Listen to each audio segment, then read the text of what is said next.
Wake the fuck up, samurai. We have a city to burn. No, we're not talking about the corporate dystopia that we wish we could live in, because this one is that mind-numbingly boring. Generic megacorp is bad. For more information, please read the Anarchist Cookbook. No, this dystopia features something far worse. Tyrants with moral ambitions. Midnight Fight Express is an isometric beat-em-up game in which you, Babyface, team up with an Amazon delivery drone, affectionately named Droney, and annihilate every unfortunate soul dumb enough to believe that their health insurance will cover the cost of facial reconstruction. Or death. You have amnesia. You don't know who you are, or why you're here, but you do know one thing. A businessman, a philanthropist, an all-around stand-up guy. At all costs, Mr. Kingsworthy must die. But why?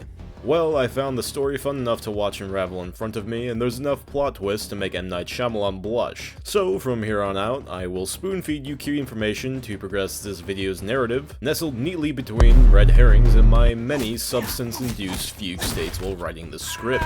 From this point on, the game story will be projecting almost entirely out of my ass. Let's do this shit.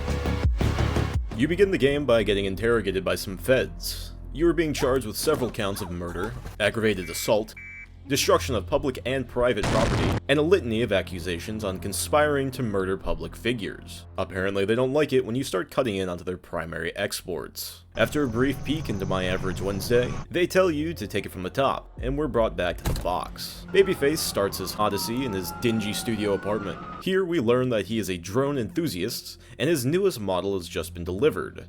Giddy with anticipation, he goes onto the balcony to test out his new device's camera quality on building 2096, floor 3, second window from the left. But upon reaching his designated viewing perch, he comes upon a band of ruffians, causing harm to the peaceful townsfolk. Babyface will not let this stand, so, like any good Samaritan, he executes a flawless citizen's arrest. Here we are introduced to Midnight Fight's, fighting. Light attack, heavy attack, lock, dodge. Really, you could say this is the Dark Souls of isometric beat-em-ups. Nah, let's be real, that shit goes to Hotline Miami. This is a personalized go fuck yourself to whichever dev designed this particular map. Unlike the gratuitous meat balloons that populate Hotline Miami, the enemies in Midnight Fight Express, or just for short, have a physical weightiness about them that makes smacking them around feel awesome. Punches, kicks, and grapples just feel so meaty and brutal, and half the environment can be kicked or thrown into the shins of your nearest opponent, and what's still bolted down can be used for deadly finisher moves. They also do that X-ray gradient like in Mortal Kombat games, and while they obviously don't have the detail of each shattering vertebra in Milena's spine, it's still a thoughtful addition to notify you that you have just created, at minimum, a paraplegic. Destroy, disfigure, and delete enough foes, and you will enter a rage mode, where you kick exponentially more ass for a few seconds. All the while listening to some of the crispiest beats I have heard in a video game in a while. The guns all sound like they're California compliant or something though, which is a little disappointing because it makes it hard to have your John Wick moments when everything sounds like a fucking pop gun. That all being said, mechanically, that's about all I have to complain about in this game. If you can remember the combos like in more traditional fighter games, you can play this game as a refined maestro of precision and chaotic lethality. And even if you can't, the game plays itself enough for you through button mashing that you can feel like a ringleader of unrefined, unfiltered chaos and have the same level of enjoyment. Your protagonist, Babyface, respects women so much, he rampages through a strip club and sexually liberates the women by removing the patriarchy located in this guy's skull. After this, he comes across an open manhole. Our dear hero, the vigilant eye by night that he is, plays the part of OSHA inspector by day. Remember that. It'll be important later. So he does his due diligence to find the workers on this site to inform them of their violations. Off the clock, no less. Such diligence. Down in the sewers, there's more violations than he can even conceive. Nails on the ground, work without hard hats, improper chemical storage. I'm starting to question if these people even have a work permit.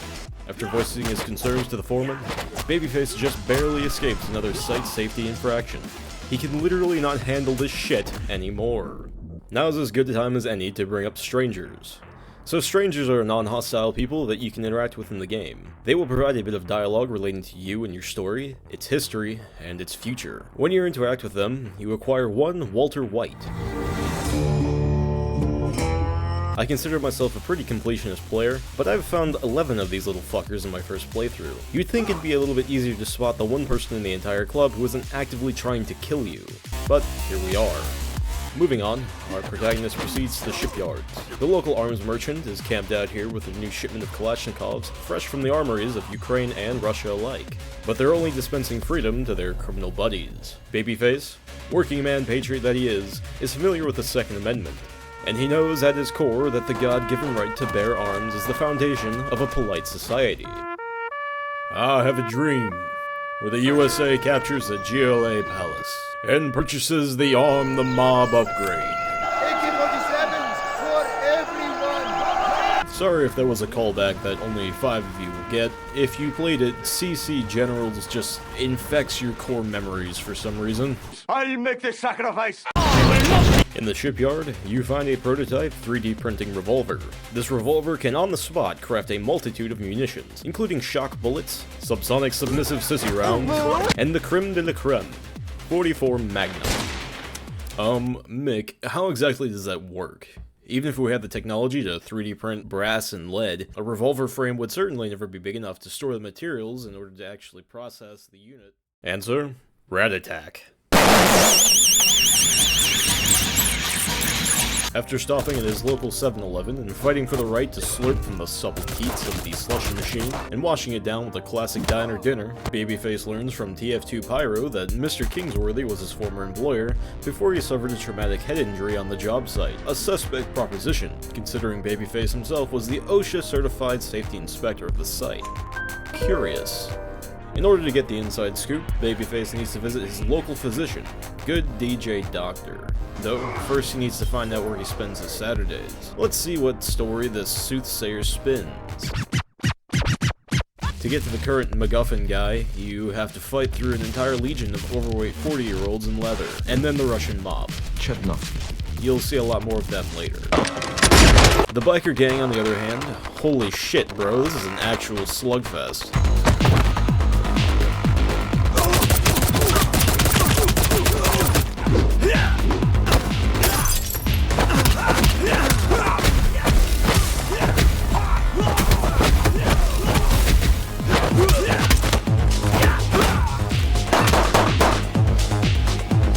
Maybe one of my most favorite missions due to the sheer amount of shit being thrown around, and the place looks absolutely trashed at the end of it. Also, these guys?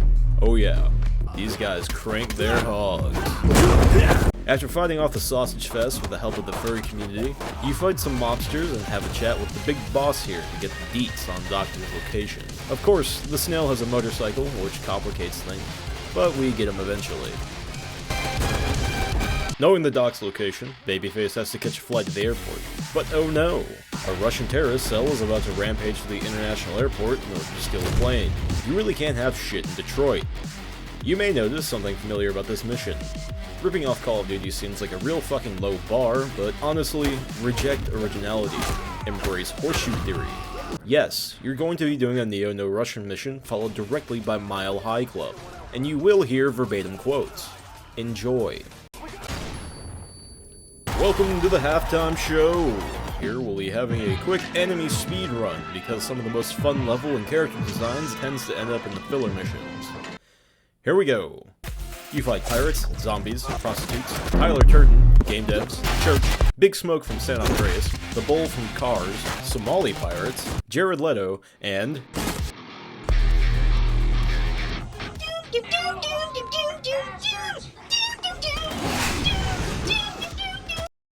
After falling out of an airplane, Babyface makes it to a construction site. His home turf. Lots of accidents to be prevented here. Like here, and there, and everywhere. The foreman, patriarch of the job site, immediately sensing the presence of his natural predator, calls upon the hive workers to attack you on his behalf. Now we get to fight with my favorite form of improvised weaponry. Power tools. You ever seen an angle grinder accident? Can you just imagine the damage you could do wielding one of these things with malicious intent? I can. I have many times. We all have those days. It just gets especially creative when you're spending all day around an arsenal that would make a 13th century torture master blush. We saw through the competition and reached the foreman, whom realizes the error of his ways for not ensuring the loads are properly secured on worksite, and repents for his transgressions. Another site safer, says I. Just before his death, the foreman admits he was paid off to ignore the budget cuts and safety concerns, and he was in deep with the sharks. I tell you, this city's construction industry is rotten right down to its Big Apple core. Somehow, someway, Dr. Maker has something to do with it. Babyface fights his way through a nightclub, then a BDSM scene, and he even gets to crank a hog before he comes face to face with the good doctor. He tells you cannot divulge medical information in such an unprofessional setting. Unsatisfactory. Looks like Babyface will have to hear the lore straight from the horse's ass. Mr. Kingsworthy. Just before the story is localized entirely within one building for 7 of the 40 missions in the game, you do have a final chase scene. There's 3 of these missions, and they're all about as engaging as an on-rails turret segment. But it's a symptom of something that I actually think is a positive. Babyface is constantly moving. Literally planes, trains, and automobiles. But also boats, and doing that one scene from Ferris Bueller's Day Off. 2 80s references at once. I definitely know my demographic. It does what good city films do. It gives the characters lots of mobility, so they get to go to whatever set piece fits the scene. Finally, we've reached the end of the game. The cops are after us for being a vigilante, because they always do such a great job.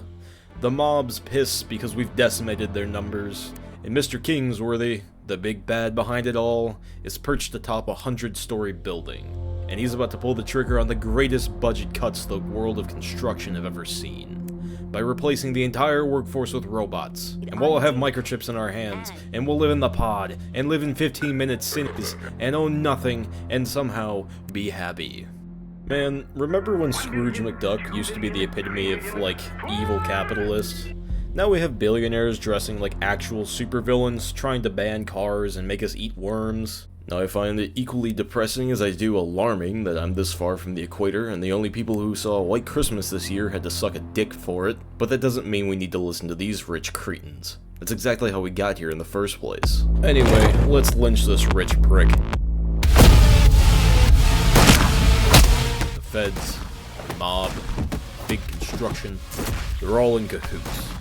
Can't believe it. This critical lack of ethical fortitude drives Babyface off the edge. And finally, in a berserk rage, he has the strength to break his surly bonds, kill 2 police officers, and fight his way to the top of the tower. He does battle against construction bots, pets a robot dog, then takes the fight to the big man himself. Mr. Kingsworthy explains to Babyface that he's an idealist. And under his command, with his legion of robots, he could finally make humanity truly safe. Not only from worksite construction accidents, which he intentionally had been sabotaging to strengthen his case for the bots, but in all other parts of life too. The human race could live, relieved from its bonds of personal freedom, and in true, complete safety. Babyface counters that American ideals and the spirit of the human race as a whole are built firmly upon the foundation of freedom, and to live without risk, without perseverance, without adversity, is to have never lived at all. Then he follows up with a left jab.